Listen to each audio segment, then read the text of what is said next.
What is our government's capacity to actually meet goals, especially in emergencies? A new study has found that Canada's immigration policies are creating more hardship than necessary for Ukrainians fleeing their country as Russia invades.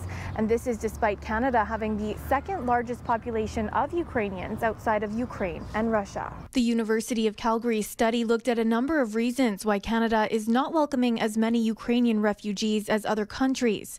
Robert Falconer is the author. He says this study could shed light on how Canada isn't doing enough for refugees in general. I'm really worried right now that the federal government is really lacking when it comes to state capacity around emergencies like these. We've seen it with the fall of Kabul. We've seen it even recently in a recent story about how the Canadian government didn't have a plan to evacuate its staff from the Kyiv embassy when the war started.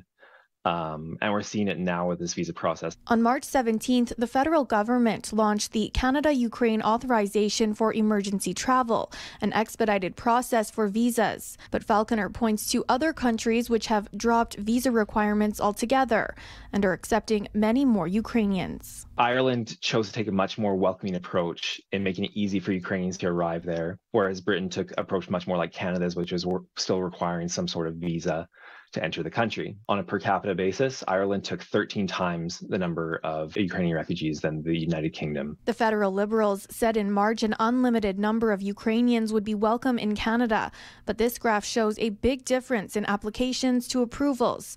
331,000 to 142,000. The opposition NDP has called for the visa requirement to be dropped. Falconer believes an administrative backup could be to blame. Our wider immigration system not having a very clear objective with what it wants to accomplish with either economic immigration, refugee immigration, or family reunification right now.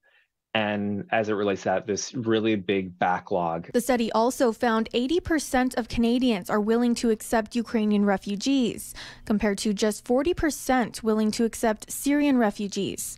Iman Bukhari with the Canadian Cultural Mosaic Foundation says there should be no barriers for anyone fleeing crises, and more support when they arrive is needed. We've had so many folks reach out to us, Afghan refugees in particular, over the past few months saying we don't have support. I don't know how to get a job. I'm pregnant. I'm 9 months pregnant. I'm due this week. I have nothing for my baby. No government money has come in. I don't know a single English and I don't know what I'm going to do. In Calgary, Taylor Braat, City News.